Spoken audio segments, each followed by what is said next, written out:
Genesis 14. About this time, war broke out in the region. King Amraphel of Babylonia, King Arioch of Ellasar, King Kedorlaomer of Elam, and King Tidal of Goim fought against King Bera of Sodom, King Barsha of Gomorrah, King Shinab of Admah, King Shemaba of Zeboim, and King of Bela, also called Zoar. This second group of kings joined forces in Siddim Valley, that is the valley of the Dead Sea. For 12 years they had been subject to King Kedorlaomer, but in the 13th year they rebelled against him. 1 year later, Kedorlaomer and his allies arrived and defeated the Rephites at Ashtaroth Karnaim, and Zuzites at Ham, and Emites at Sheva Karathaim, and the Horites at Mount Seir, as far as El Paran, at the edge of the wilderness. Then they turned back and came to Emishpat, now called Kadesh, and conquered all the territory of the Amalekites, and also the Amorites living in Hazazon Tamar. Then the rebel kings of Sodom, Gomorrah, Admah, Zeboim, and Bela, also called Zoar, prepared for battle in the valley of the Dead Sea. They fought against King Kedorlaomer of Elam, King Tidal of Goim, King Amraphel of Babylonia, and King Arioch of Ellasar, 4 kings against 5.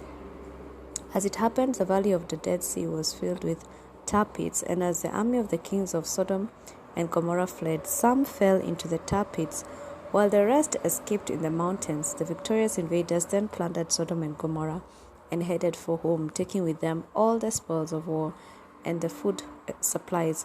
They also captured Lot, Abram's nephew, who lived in Sodom, and carried off everything he owned. But one of Lot's men escaped and reported everything to Abram the Hebrew, who was living near the oak grove belonging to Mamre the Amorite. Mamre and his relatives Eshcol and Anah were Abram's allies. So we have a whole list of kings. I think there was 5 of them who had an alliance, and then there were another group of kings, and they fought, because they had been under subject to Kedorlaomer, but in the 13th year they rebelled against him. So one of the things you notice here is that it's important to have allies and people that you can come together and fight in this jungle for markets, basically. So 1 year later, Kedorlaomer and his allies arrived and defeated the Rephites. Now notice that even though that there was this force that had been formed against Kedorlaomer in rebellion against him, he arrived and defeated. A year later, there was a counter attack. So basically, just because you formed an alliance and it has defeated the competition, it doesn't mean that the competition is going to bounce back. So you have to think about the counter attack, and this is probably more to do with price wars and market wars and competition for business. How is it that you're going to have a comeback when there is retaliation? So there was retaliation, and he defeated the Rephites, and then they turned back and came to Eshphat, now Kadesh, and conquered all the territory of the Amalekites and also the Amorites living in Hazazon, meaning that they conquered even more territory than what they were recovering. So generally speaking, when you have been defeated, or when you think you have defeated your competitor, chances are in their counterattack they will take over even more. With a more calculated counterattack, they will take up even more than what you had won for yourself. So notice that you have to guard up when you get into a fight for A, being fought back, and B, losing even more than what you had gained when you won the battle in the first round. Then the rebel kings of Sodom, Gomorrah, Admah, Abaim, and prepared for battle in the valley of the Dead Sea, and they fought back. So again, they fought back the king Kedorlaomer of Elam and this whole consortium that had been formed. And it happened, the valley of the Dead Sea was filled with pits, and as they fled, Sodom and Gomorrah. Some fell in the tap. It is important to know the terrain in which you're treading, because along the way there could be tar pits which could work for or against you. In other words, the natural terrain, the things that you have no control over, that just naturally exist. If you understand the business terrain in its both physical form and in its intellectual capacity, the commercial aspect, the political aspect, and all the other aspects of it, it's important that you know it all, because something could work in your favor or work against you that is not necessarily directly under your control. In other words, it has nothing to do with your product, nothing to do with your customer, nothing to do with your employees, nothing to do with your business as per se, but it has something that is naturally occurring, that is common to all, which could work for or against you, which includes legal, which includes political, it includes the social aspects, which is the pastel, PASTEL, usually the macro, political together with the social, I've talked about it, the technological aspects, even the population and how, it's demarcated. You're going to notice in some cases, some things work naturally for you and some will work against you naturally. So when you're dealing with a counter attack or the attack version, it is good when some things are just on paper. They're just in existence, like it's just what it is, without you even knowing that it will work for you or against you. It just happens to be in existence. So it is undisputable, and it cannot even be tweaked by the enemy. It cannot be tampered with. It's tamper-proof. So the victorious invaders then plundered Sodom and Gomorrah and headed for home, taking with them all the spoils. Notice this is in the invasion, is in the counterattack. So in the counterattack, the territory that was affected for plunder was Sodom and Gomorrah, which is the enemy territory. And they took with them the spoils of war and the food and the supplies. And they also captured Lot, who was in Sodom and Gomorrah, the cities that he favored to live amongst wicked people, remember? So they also captured Lot, Abraham's nephew, who lived in Sodom, and carried off everything he owned. So usually when things are on a supra level, you forget that they actually affect human beings.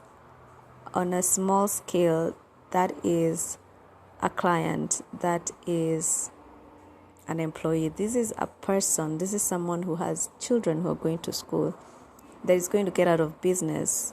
When you acquire a company, they are going to get out of a job. So you're going to think about all this. And it's important to also have in the counterattack a plan that shields you as an individual, because you are an individual after all.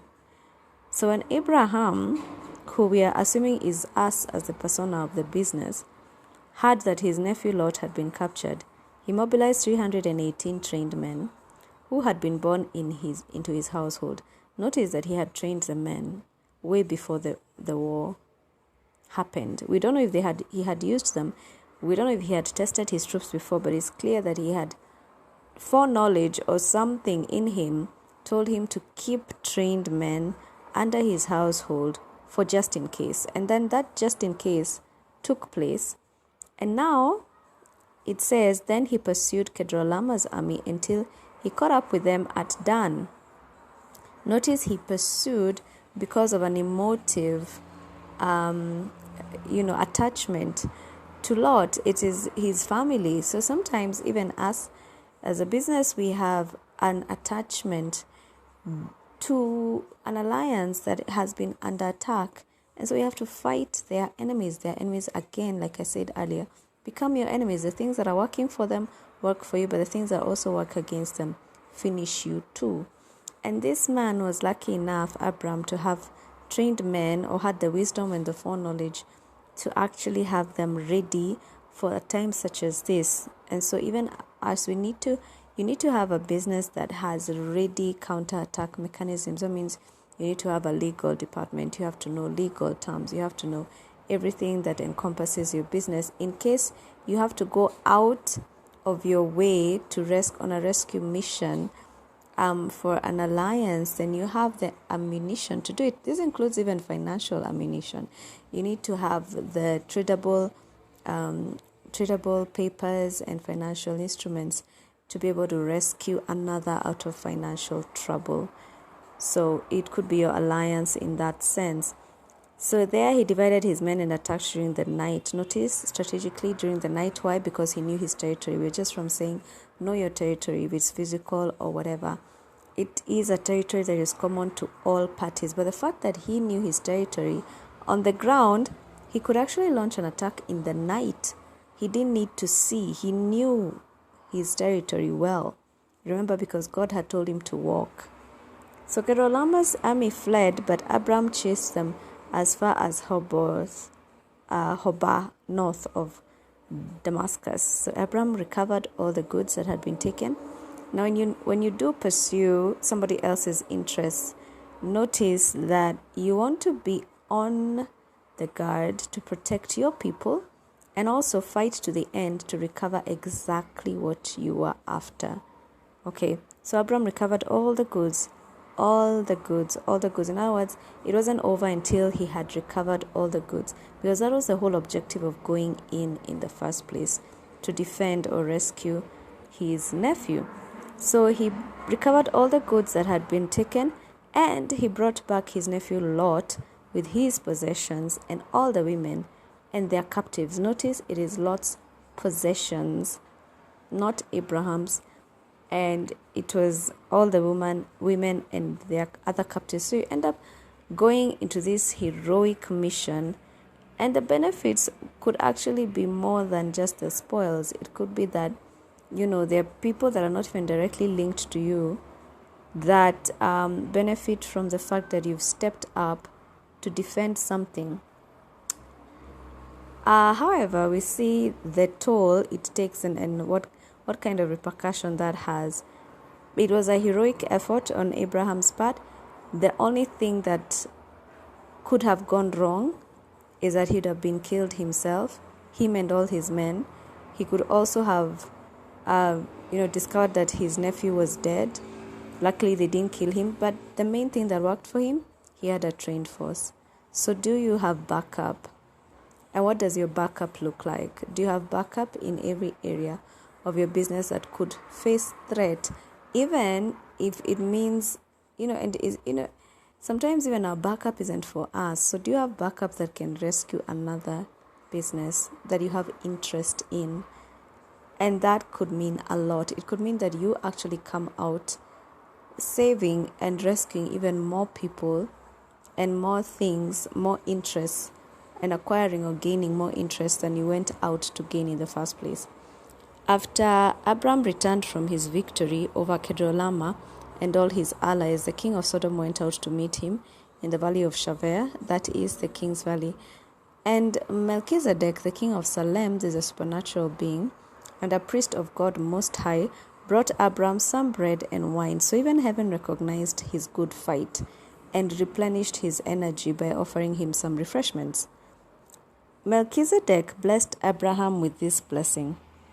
Blessed be Abram by God Most High, creator of heaven and earth, and blessed be God Most High, who has defeated your enemies for you. So for some reason, even heaven recognized this act, this heroic act of Abram going out of his way, and actually blessed Abram. And he said, blessed be Abram Most High, creator of heaven, and blessed be God Most High, who has defeated your enemies. In other words, as much as Abram had a trained force, it is God who fought for him, because God had told him that he would make him a great nation and that he would make him famous. So Abraham gave Melchizedek a tenth. So we see the promise at work. So sometimes what God uses to promote your name, promote your business, is actually a chaotic scenario. It's a crisis. So how you respond in a crisis that is not even your crisis, it's a crisis of an interest, could actually give you the mileage that you need to be a recognized brand in the market. So what Abraham did was, yes, recognized as, a rescue mission in earthly terms, but in heaven's sense, it was a source of a blessing to him. In other words, it activated his blessing, and God was pleased with him and blessed him some more. Blessed be God Most High, who has defeated your enemies for you. So God even went ahead and fought the battle on his behalf. Then Abraham gave Melchizedek a tenth of all the goods he had recovered. Yeah, so Abraham also recognizes the supernatural. Remember, we said you need to build altars of thanksgiving and show your gratitude to God. When Noah came out of the ark, one of the first things he did was build an altar to worship God, just in thanksgiving. And sometimes you just give thanks because it could have been worse. Yes, you have been through a rough patch, but you don't know how much worse it could have been. So you're just saying thank you that I still have ABCD. My life is still functioning. My business is still functioning. Then Abraham gave Melchizedek a tenth of all. So Melchizedek represents a priest, and he gave Melchizedek a tenth of all the goods he had recovered. So it's like similar to what you do, like you'd go to a church or a religious organization and give back something, like a tithe. And remember, we talked about businesses being able to tithe in gratitude for in relation to Abel's story with the first fruits that he gave. And the king of Sodom said to Abram, give back my people who were captured, but you may keep for yourself all the goods you have recovered. In other words, the king of Sodom was saying, thank you for rescuing us. Now give us our people, but you can keep everything that you have taken or recovered as a result of pursuing our enemies. Abram replied to the king of Sodom, I solemnly swear to the Lord God Most High, creator of heaven and earth, that I will not take so much as a single thread or sandal thong from what belongs to you. Otherwise you might say, I am the one who made Abram rich. So notice sometimes when you go out for a heroic mission, there is a tendency for people to want to give thanks to you or show you thanks or gratitude by giving you something beyond what belongs to you. It actually belongs to them. Now, if that is not your intention, then don't go for it. If your intention was just, you're safe, you're okay now, you don't have to go ahead and take their business from them or acquire some interest in them or take something that, is categorized under that business alone. So, for instance, they could offer you their customer base, or they could offer you a higher percentage, or a stake. If that was not your intention in the first place, it was a benevolent act, then let it remain as a benevolent act. And that was what Abraham was trying to show them, that I just came out here to help out my relative. And in the process, ended up even helping you out because you're part of those who are captured with my relative. So he had no interest in the king of Sodom's goods or the goods of this other opposing army. He just wanted them to be safe. So what he said was, otherwise you may say that I'm the one who made Abram rich. In other words, you could lay claim to my wealth because you offered me this. You could say that we are the ones who actually made your business successful. So he said, that is not my intention, so that's not going to be considered. It's not going to be put on the table. I will accept only what my young warriors have already eaten. Notice, already eaten. And I request that you give a fair share of the goods to my allies. His allies were Anna, Eshcol, and Mamre. So notice that when Noah goes out to fight, he didn't go alone. He actually went with his allies, and that is the importance of forming strategic alliances. Strategic alliances ensure that at the time of trouble, when there is a crisis, that we actually have a fallback plan based on the collective resources that we have available to us, not just one individual. But it also means that you're jointly and severally liable for any losses that were gained. Luckily for them, they were victorious as a strategic alliance, so there were no casualties. But when you go out as a strategic alliance, notice that also the losses of your alliance members would become, to some extent, your loss as well. So I request you give a fair share of the goods. So what he got was almost an in-kind benevolent offering or fee or something that just showed gratitude. It wasn't per se a payment because that was not his intention. However, in business terms, if that is what you're after, then of course you do go for it and accept the offer. It's an offer like any other. And if you get to be offered a deal that was in fact on your table, like you are eyeing it, and even if it wasn't, if it makes sense, then you go ahead if it is in line with your vision or what you, because sometimes we get things that are extra and they become baggage. As much as they were given in good, with a clean heart, but they end up becoming loss makers, or just comes with a whole encumbrance with them that doesn't help you move forward or slows you down in some way or another. And now you have to shift attention from your main business to taking care of what you gained from a benevolent act or whatever. And now you have an acquisition on top of the acquisition that you went for in the first place.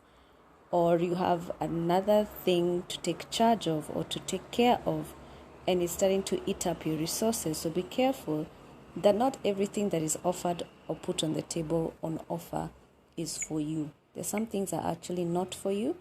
They are for you to turn down, because even their what do you call it? The offer or their being available on offer is out of a disparate scenario. And the people who are offering it could actually be so desperate, they're not really thinking through very clearly. They're still traumatized, or they're still shaken, or they haven't really settled down. In their minds, they're still weighing the option and they're thinking you may turn against them again or something. So they haven't really solidly built a case for what they're offering you. So when they do sober up, they could easily come back and say, you know what, we made a hasty decision. Or they could fight you later to get back whatever they gave you. Or they could actually claim that they're the ones that offered you and made you wealthy, or gave you a business that you didn't have, and your business would have actually gone down were it not for them.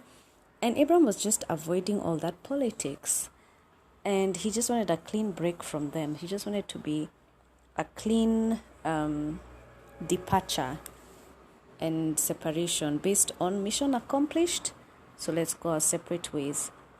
And that is probably the best policy. If the mission has been accomplished, you probably want to just take what is fair enough and nothing extra, because extra could mean baggage, and it could mean allegations that come in later on that bring you down and pull your agility as a business down, because now you have unnecessary association and unnecessary encumbrances that go with the association that you now have.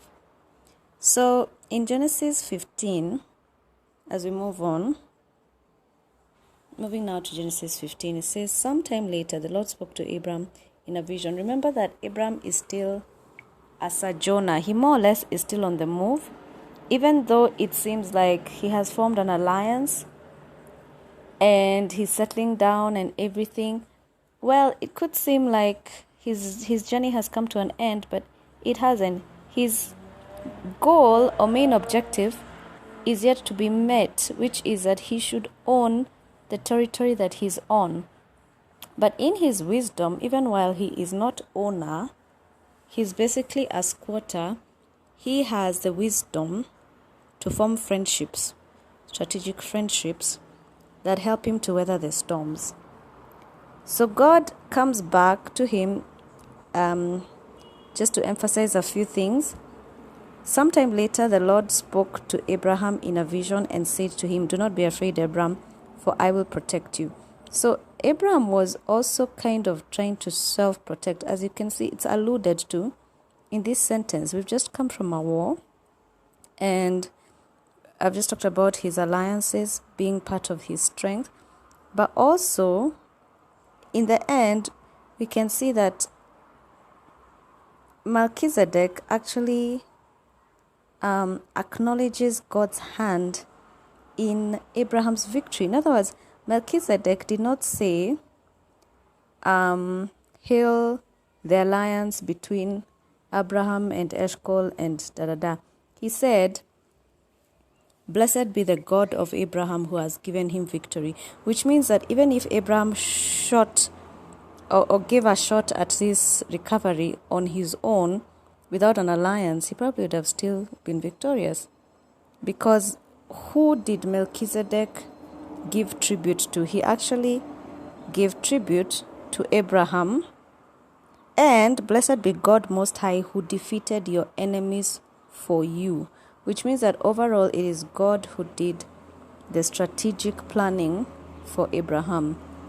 And what the emphasis should have been on is on God. The emphasis should have been on God's help, not the alliance. Okay? The point is, what do you ascribe your strength to? Because if it is in human capacity, that same human capacity will let you down. But if it is God who you have fixed your eyes on, God is the one who will show you different ways to defeat different kinds of giants or scenarios that present as a challenge. So Melchizedek is actually the one who gives a perspective to this coming chapter, because it alludes to the fact that Abraham might have resorted to human strategy or humanly developed forms of wisdom while he was a stranger in this land, which is basically okay, but he seems to have lost track of who was protecting him. It wasn't about the friendships he had made. It is because God had made him a promise that he intended to keep.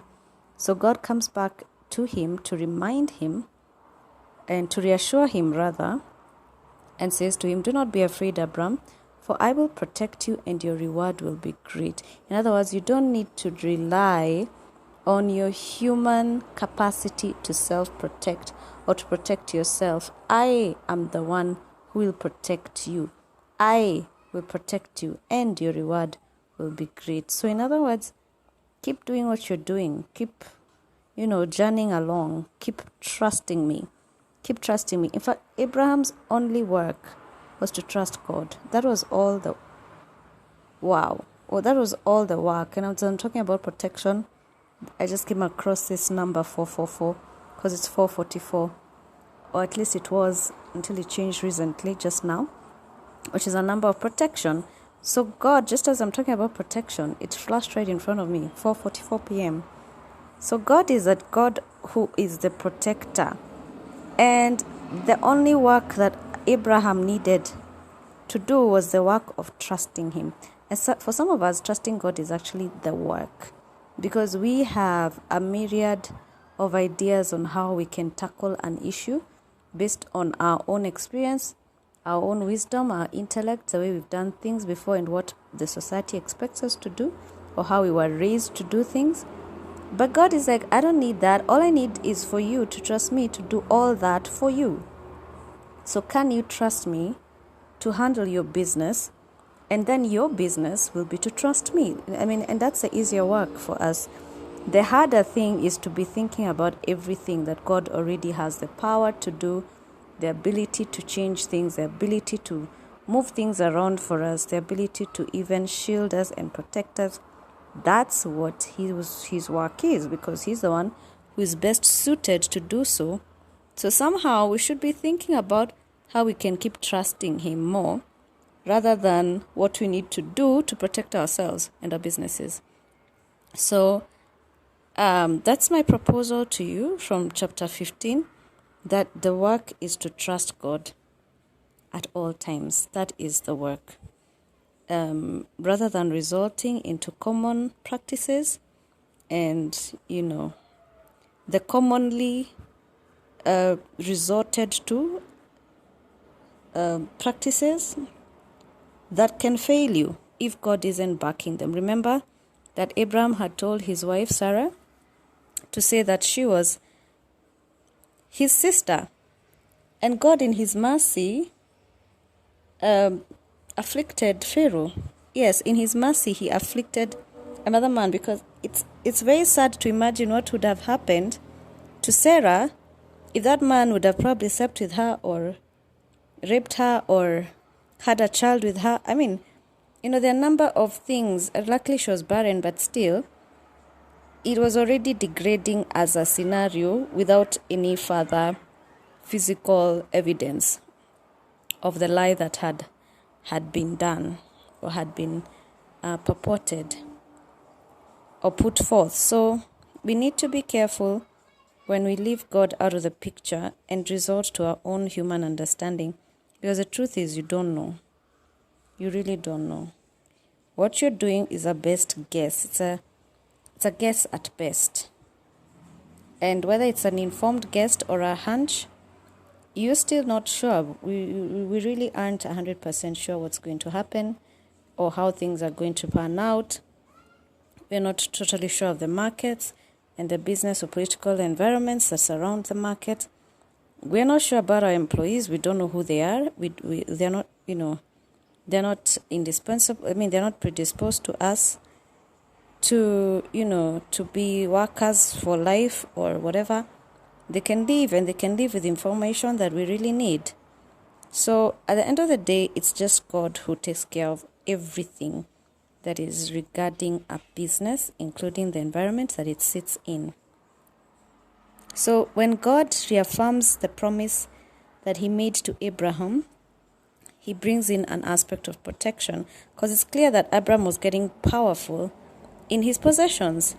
And one of the clearest indicators of somebody becoming wealthy or powerful is that they need protection, they need security.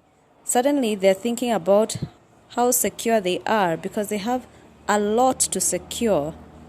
And God told him, don't be worried, for I will protect you, don't be afraid.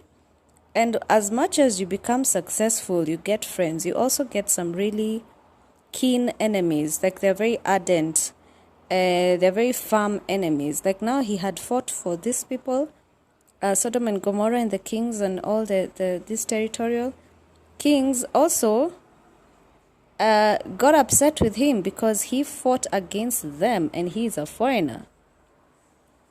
So people get to notice you when you start becoming successful, and there's a tendency to want to protect yourself or build walls of protection around yourself from a human capacity. And then the notion here that God wants to give us, the notion that we already have is, I gotta protect myself. But what God wants to tell us from this passage is, I'm the one who is protecting you already, and I will protect you, and your reward will be great. And what is that reward? Is a reward for trusting me. I want to look at the Amplified version, because Amplified normally has a more elaborate way of looking at it, but it's actually the same thing. It says, do not be afraid, Abram. I am your shield, not I will be. It says, I am, which is what I was saying. It's not just about the future. It's about what God is to us and what God is to the business already, without even you having to have acquired any wealth for that to qualify as a statement. So even when Abraham had nothing, or even when Abraham wasn't known in this territory, God was his shield. Otherwise, a bear would have killed him, or a lion, or something. He would have tripped up in those pits of tar that we've just read about. But he didn't fall prey to any animal. So God was already his shield. Even now, with his material possession, God would still be his shield. And even later, when he expanded as a nation, God would be his protection still. So Amplified says, the Amplified version reads, do not be afraid, Abram. I am your shield. In other words, that is what I am. When you associate yourself with me, when you roll with me, I am not just the promise giver. I will protect you in order to fulfill the promise. Because I have an interest in you and I have promised you some things. Therefore, I will get you there. I will take you there. I will take you there. I'm both your promise giver, and your conduit. Isn't that wonderful? Because that is what the function of sometimes that is the function of God. As God, He's like a parent. A parent will promise you, I will take you to school, but He'll also He will promise you, let's say, a holiday, which is a nice promise as a blessing, but He will also feed you to make sure that you stay alive to see the date of the vacation or the date of your graduation, but they'll pay the school fees so that you graduate from school, So it's not just the promise that is given to you, it's that God is the means to achieving the promise. So half the time we get the promise from God, and then we still start wanting to formulate strategies as to how we will meet God's promise, but it was His promise. So He knows how He will achieve the promise that He gave you. In other words, He doesn't stop being your God because He's waiting for a promise to mature. Even in the in-between, the means is His, the end is still His. The end goal is His. It has been formulated by Him. It's His plan and purpose, but also the means to get you there is in His control and His stewardship. So He will guide the process towards reaching His promises. So Abraham said, Lord God, what reward will you give me? So because, why is he responding like this? Because God said, do not be afraid, Abraham, I'm your shield. Your reward, your obedience shall be very great. Your reward for obedience shall be very great. Now remember also that God's spoken promise to Abraham was in regards to a son.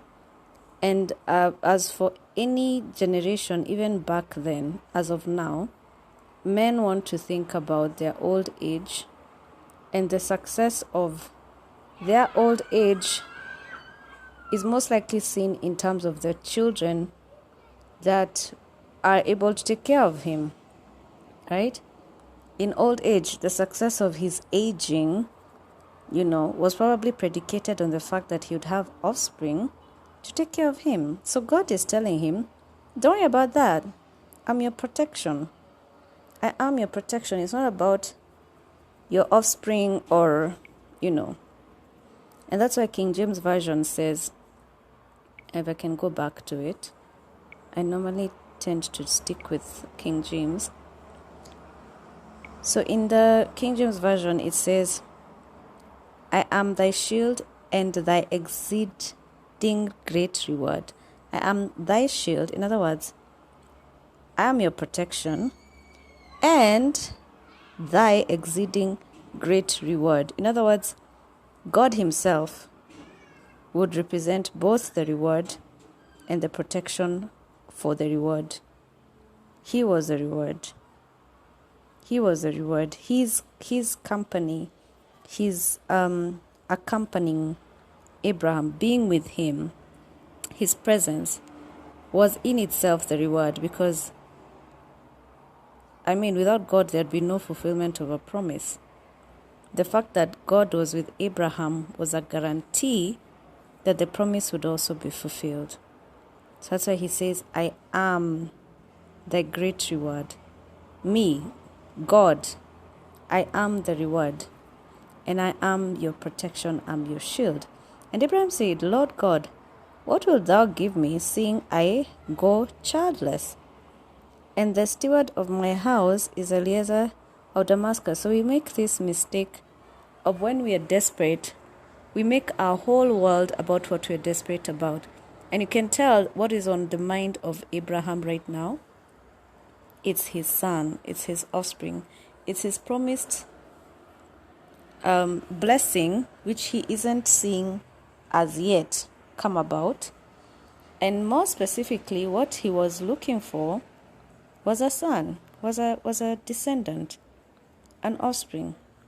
And God interrupts his thoughts or his melancholy by telling him, fear not, I am going to protect you. So whatever protection you're seeking from this offspring, whatever you're banking on your son providing you with, which is, yes, safety and protection and status, and that's the reward. He represents a reward of sorts, because that's what God had promised him anyway.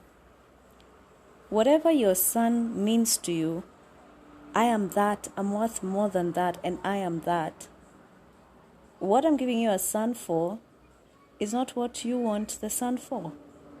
Like, we're on two different paths altogether. So sometimes we miss it because we're not on the same page with God.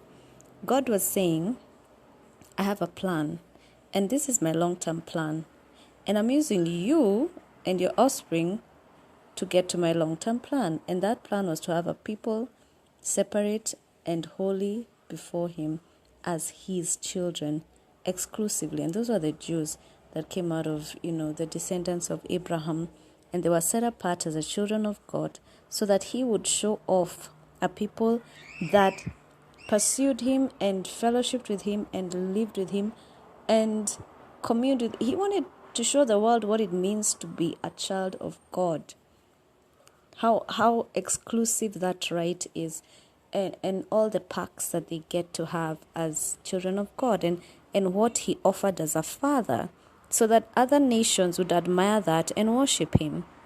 So he wanted a people set apart for himself. But Abraham, all he's thinking about is, I need a son. I need somebody I can hand over this family business to. I need someone who can take care of me when I'm old. I need someone I can start training on how to be a fighter and how to negotiate with these leaders, these foreigners, and to demarcate land to them and bequeath them my property and put my property under their names, and take care of my wife. I need someone who can bring us joy in our old age, because right now we've acquired all the wealth, we have all the property, but we don't have someone who can enjoy it and take care of it. So he's thinking about these things and about also his reputation, because he has friends, and I'm sure his friends were asking him, Allah, what's going on? You're growing old and you don't have a son. So maybe they're even questioning him, like, what you are planning to do about this? And that is what happens even in our businesses sometimes. We seem to be barren for a while, and not everybody understands that there's something in the pipeline. And instead they start to judge you. There could be a very hostile takeover in the works, and nobody understands that God has something in the pipeline, because they don't recognize what they don't see.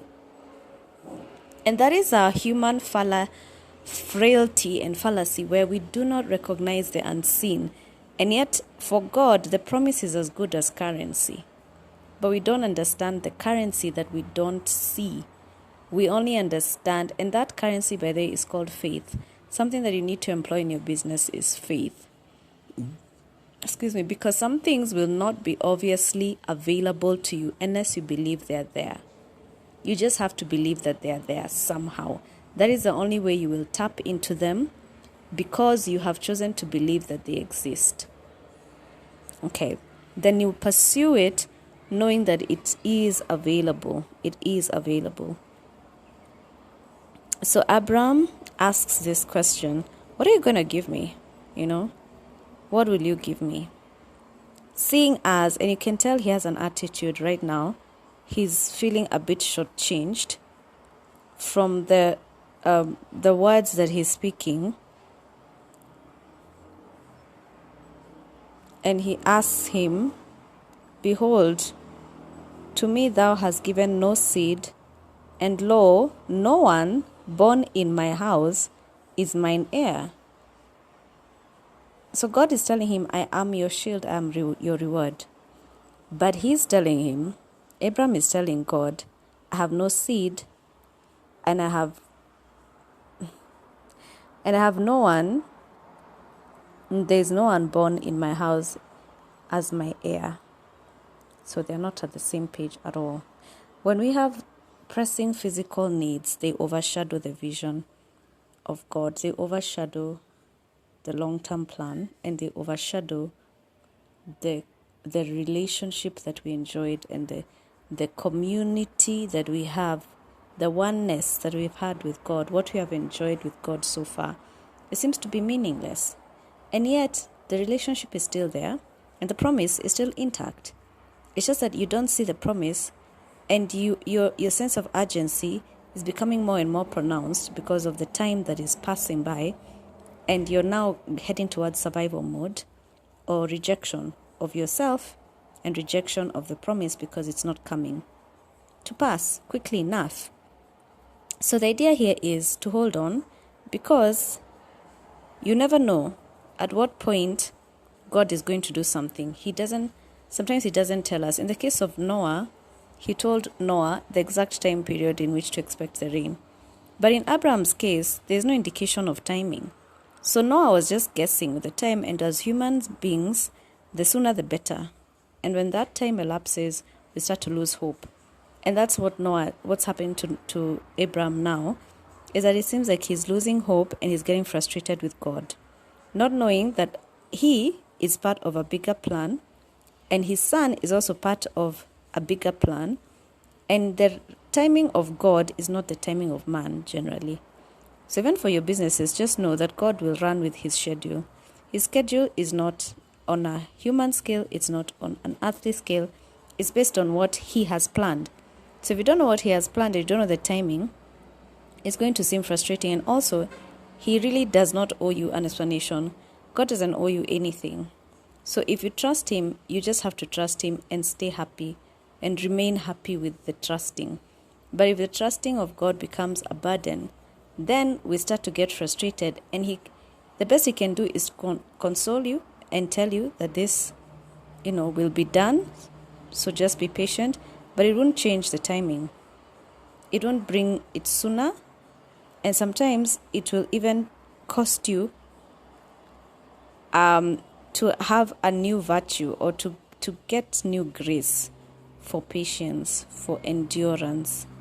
That's what he's aiming at too, that you learn to respect him without any explanations.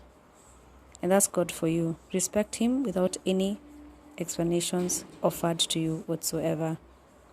He may not even give you any obvious indicator that he's still working on the project that you two have together. But you just have to trust that there's something coming. You just have to believe him. And that is the angle of faith. That is what Abraham was really known for. And that's the only reason we read about him up to today. It's the fact that he held on to an unseen eventuality. He held on to the unseen. He held on to a promise which is intangible. You cannot take a promise to the bank, especially not a promise from God, because he hasn't even written it down anywhere on paper.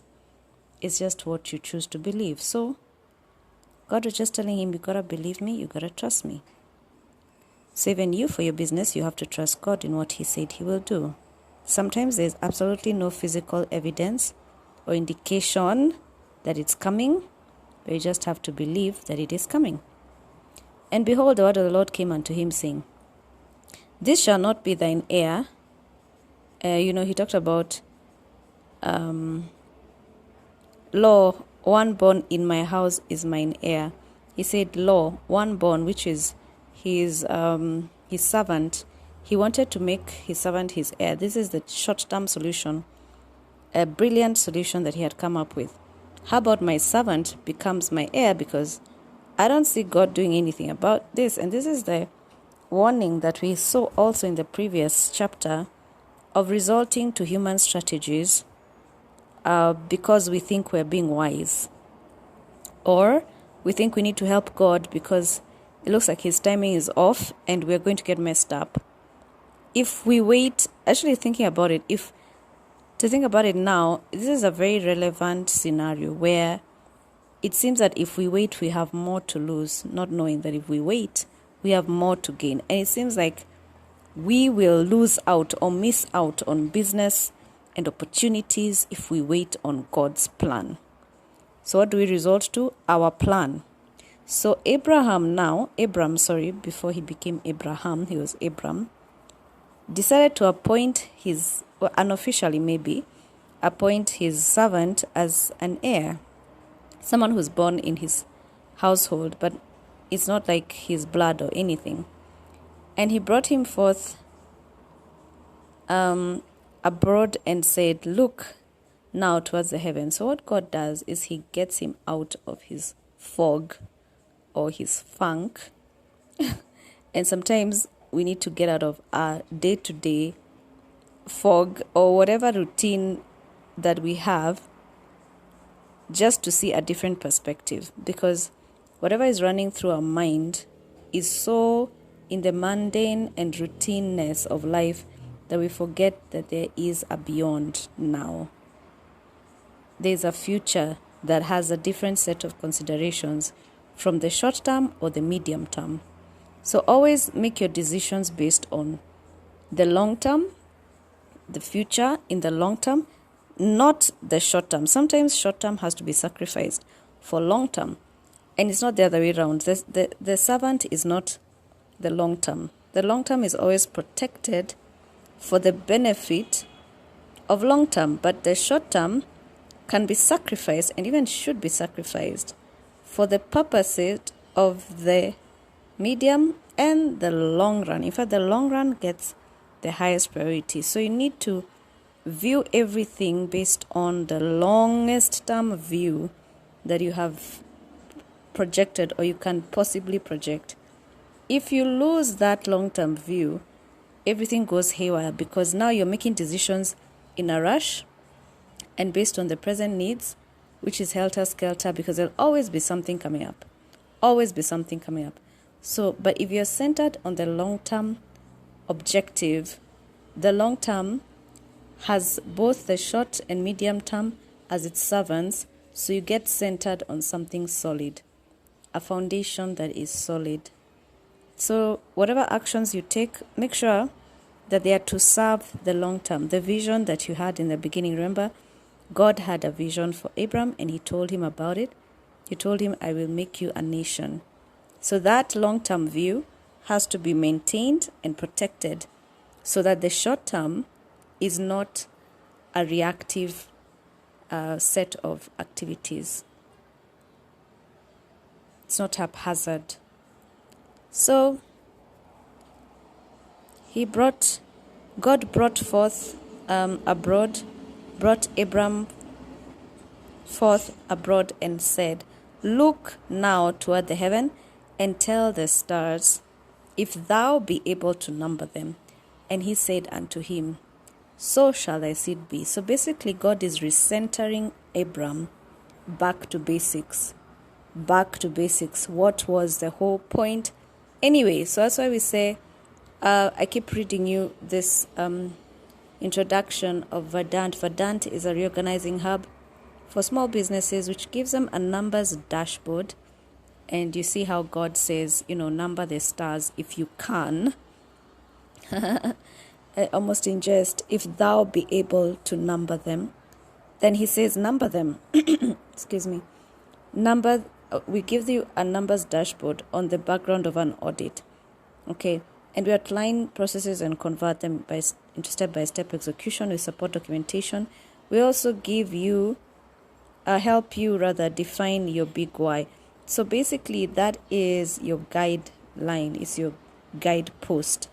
It's what tells you have arrived at the peak. What is the big why? If there is no marker, you don't know if you have arrived. Something needs to indicate to you that you're on your way towards something, and that is your marker. And when you get there, you need to know you have arrived, because you'll always calculate distance of the journey from the mark point, which is where you're headed. So God does that for Abraham. He tells him, if you can count the number of the stars, then I'm giving you your descendants just as much in number. That shall be thy seed. That is your seed. If you're able to count it, that's it. And that is where he was going to, even from the very beginning. I will make you into a great nation was the first promise. And somehow Abraham manages to get God out of his own plan. Like he's the one who owns this plan. It's his strategy. And he's using Abraham. It's like Abraham is employed He's a hireling hired by God. But now Abraham has decided to abscond duties and go and start his own farm. Without giving God any notice, he's already decided what he will do. And he's starting to pan out some sort of solution and, strategize alongside God's original strategy, but without consulting God himself, who hired him for this work. So everybody has a task. The business has a task. The business owner has a task. And it is up to the business owner to be in line with God's plan, and not the other way around. God isn't the one who will align with your plan. It is you to align with God's plan for your business and for you. So we will be right back just to continue with that chapter. See you in the next audio. Bye-bye for now. God bless you.